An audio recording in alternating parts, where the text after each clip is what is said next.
Hello and welcome to Enchantment of Eternity's review for Star Trek Strange New Worlds, Season 1, Episode 1, Strange New Worlds. This video is part of a series of videos where I review episodes of Star Trek Strange New Worlds, so I have to start with a spoiler warning for the pilot episode, the first episode of Strange New Worlds. If you have not seen this episode, you will not want to watch this video, otherwise some things will be spoiled for you. So far so good. I did this whole live stream with my sister last week, talking about Strange New Worlds, how we're really looking forward to it, how I've been looking forward to I've been running a Captain Pike show since I was 12, and since this newer version, played by Ensign Mount, was introduced in Discovery several years ago, I've been really wanting this show. And so this is probably the Star Trek show I've been anticipating the most. Now, they've been promising us that this show would have more of a classic feel of Star Trek. It would have more episodic rather than serialized storytelling, and would feel more like classic Trek. Now, I'm sure everyone will excuse me if I feel a bit trepidatious of accepting their, in their face value that, when they say that to be true, because, if you're familiar with my channel, I don't hate everything new Star Trek. In fact, I quite like, Lower Decks. I liked Prodigy well enough so far, and Discovery was in the first season of Picard were a mixed bag, but I've liked some parts and disliked other parts. We won't mention Picard season 2 in this video, but so I haven't hated and complete. I'm not one of those people who think all things modern Trek is complete and utter shit. I think that's ridiculous. I like to judge each show on its own merit, and I think each show is unique. I think maybe Picard and Discovery were the ones that were most alike because they were the live-action ones, and they were the shows that Paramount was pushing as sort of their flag shows, whereas they kind of, didn't care as much about Lower Decks and Prodigy, so that's part of the reason why they worked for me, because it seems like those show creators were given more independence and agency to do what they wanted. So that's what made me trepidatious about Strange New Worlds, because it was live action, that the Paramount heads were gonna, or this, Alex Kurtzman or whatever, were gonna interfere too much, and that's what I thought mainly brought Discovery and Picard down.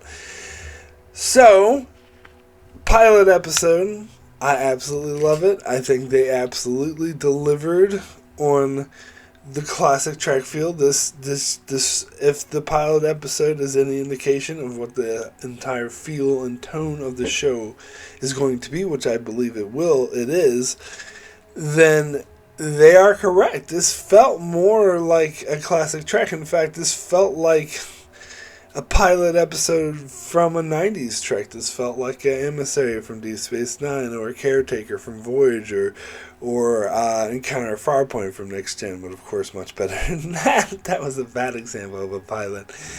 But if it had that pilot feel to it, here we're introducing the characters, we're going on an adventure, and frankly, I think it's one of the better pilots that Star Trek has done. I think it had, first of all, to back up what I said about this feeling more like classic Trek, it had that I don't know if I call it slow pace, but not because Discovery and Picard are always like fast paced, like people running around and talking, and this camera spinning, and oh no, it's a disaster, blah blah. So although there were moments, even in Discovery, where you had characters sitting in a ready room or talking and sharing like character moments, this still felt more like classic Trek. Especially, it was a really strong character story. How it began with Captain Pike, like, not really wanting to return to the Enterprise. Admiral April, apparently this is Robert April, um, had to kind of force Pike to return. Like, even when he revealed, like, hey, this, your first officer is in danger, he still didn't really want to turn. It showed how beaten his spirit has become with this grim vision and his knowledge of knowing how terrible, this terrible thing that's going to happen in his life, and there's nothing he can do to stop it, and how that's really taken a toll on him. And as sort of the shadow throughout the whole episode, and even after he returned to the Enterprise, you still had Spock, have that conversation with him. And again, these felt like really tight character moments, and the whole structure of the episode, the way it wasn't like too fast paced and crazy and visual effects thrown at you everywhere, felt more like classic Trek. And the character story was strong throughout, and I think it was one of the strongest character stories I've seen in an episode in a long time, because it had a great resolution where it was kind of tied into the main problem that Pike was dealing with, and in solving this problem on this planet, he was able to solve his own personal dilemma, realizing that knowing the future is not necessarily a bad thing, and that sort of being at peace with that a bit more. And I thought it was super powerful. I love how throughout the episode, when he would see images of his, himself after, he's paralyzed in the accident, throughout, because it's something, it was a great visual way of showing that it's something that's still haunting him, and that is something that he's still dealing with. But again, I love how it's sort of, you had that character resolution as well as the plot resolution all together at once. I thought that was beautiful. So the plot itself, where number one, Una went off on her own because she apparently didn't like having shore leave, so she found some other mission to do to make first contact with a species that apparently discovered warp drive, but then they realized that you were using warp technology not for space travel, but for weapons in order to annihilate another side of their own species. And then further, she had discovered that they had come across this technology by seeing the rift that Discovery opened at the end of Season 2 in order to defeat Control, but apparently it happened within range of their telescopes, so they were able to gather enough information they need to use this to create this warp technology, but rather they're not interested in creating it for space travel, they're creating it in order to kill people. And so Pike deems that it's their responsibility, it's their fault. And so he, at first his mission was not to interfere, and they were, disguised as their own aliens to try to prevent any violation of the Prime Directive. But once he found out that they were in fact responsible for what is happening on this planet, he realizes that they're culpable, they're responsible, and it's their responsibility to help fix it.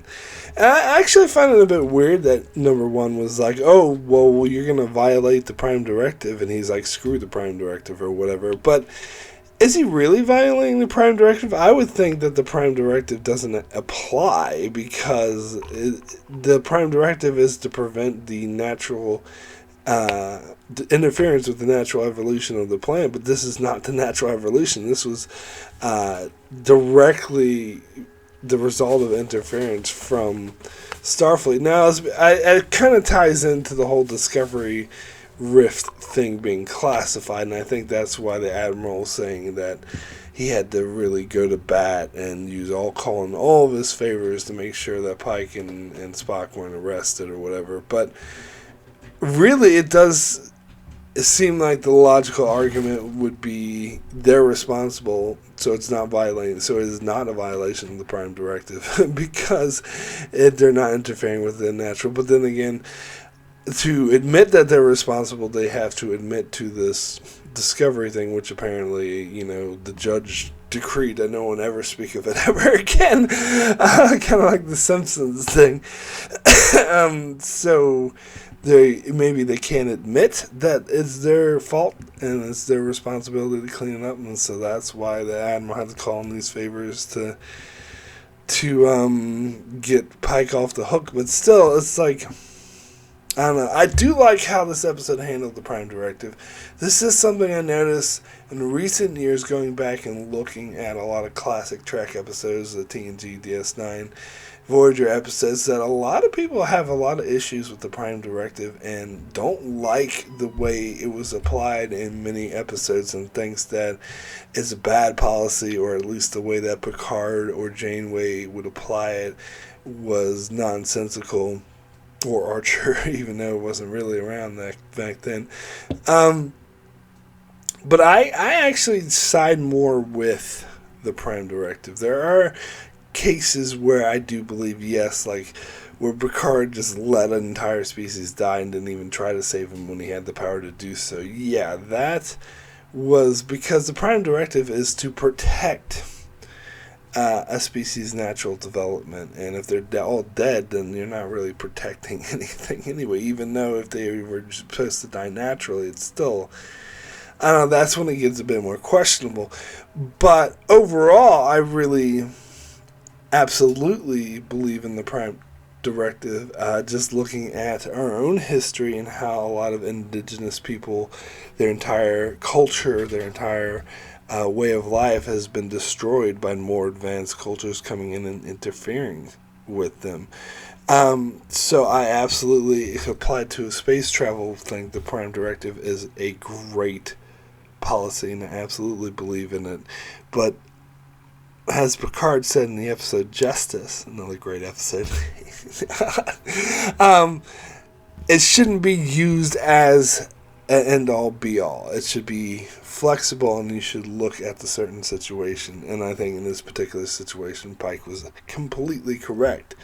And in fact, in this situation, not only... See, I was going to say Picard... I'm not Picard. I was going to say Pike was correct to disregard it, but in fact, I don't think he did disregard it, because I don't think it applies in this situation, because, as I said, it's not the natural development of the species. This is a direct result of interference from Starfleet, and so it is Starfleet's ethical responsibility to try to repair the damage that they caused. So, and I love that. I love how Pike was willing to interfere, and I love how he was like trying to convince the president or prime minister or whatever to not do these wars or whatever, and she's like, well, unfortunately in some situation those with the biggest stick win. And he's like, well, I got the biggest stick, and he has the Enterprise show up and reveal itself to the public. That was such a great moment. I absolutely loved that. And then how he just beamed in during the negotiations, like, hi. Which is a bit silly how he did that, but then the way he related it to Earth's history, which of course is our future, saying that there's going to be a second American Civil War, which isn't a far-fetched theory to have at this stage, and that is going to lead into World War III, which is a part of Star Trek lore, and all the death and devastation that calls from it, and how he would like them to avoid it. However, I think the obvious counter-argument to Pike's argument is, well, you guys, even though you went through this horrible, nuclear war, you're now part of this great federation to have a perfect society. So maybe it wasn't so bad in the end. But, of course, I think anyone would agree it's better to try to avoid that any such disaster in the first place. So I found that whole thing really worked. I thought it was really powerful, and I liked the introduction of the newer characters, particularly I can't remember her name, but Noonie Soon, of course, I remember as the security officer. Now, apparently, so far they haven't mentioned the Noonie Singh, not Soon. I'm getting Picard mixed up. Leon, Noonie Singh, which I hope she's not related to Khan, but they haven't mentioned anything about that. They said she had a shady backstory. It was quite a dark and grismo backstory that apparently the Gorn had captured her ship and used all her whole family and everyone she loved, like, killed them in awful ways, just used them to, like, for food or to breed other stuff. And but apparently it's a tradition for them to send the last survivor into space, and they're not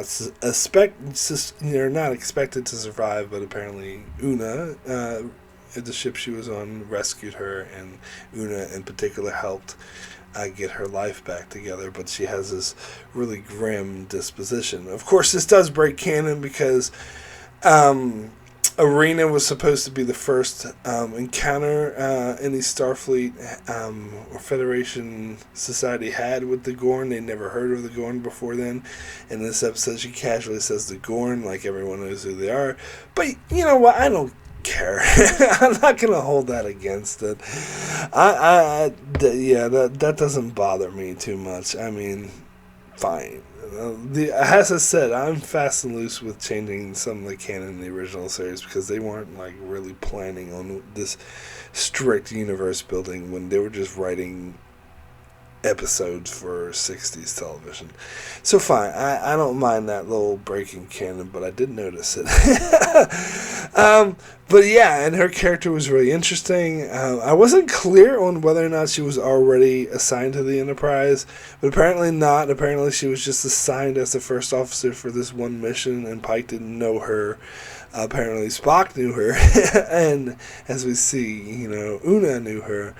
But then, Pike was impressed with her and asked her to stay on the Enterprise as their chief of security. And yeah, she came off as I liked her interactions with Pike and Spock when they were on the planet.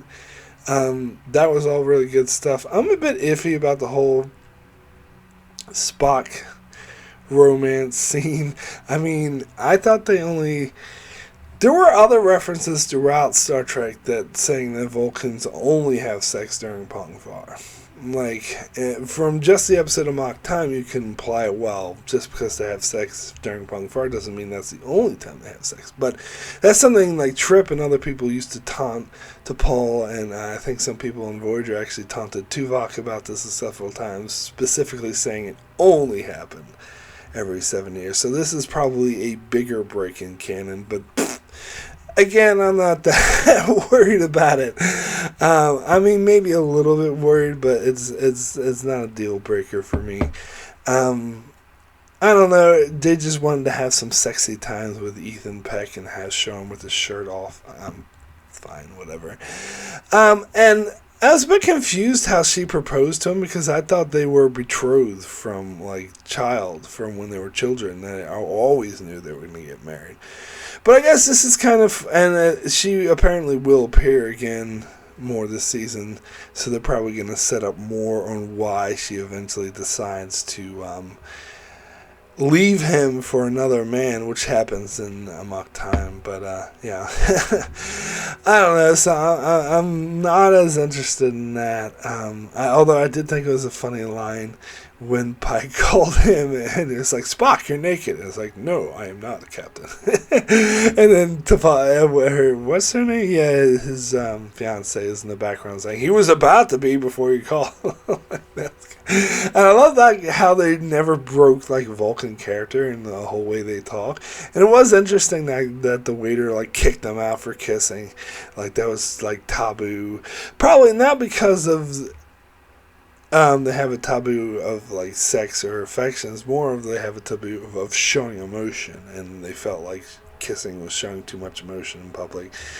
That's how I interpret the scene anyway. But anyway, yeah.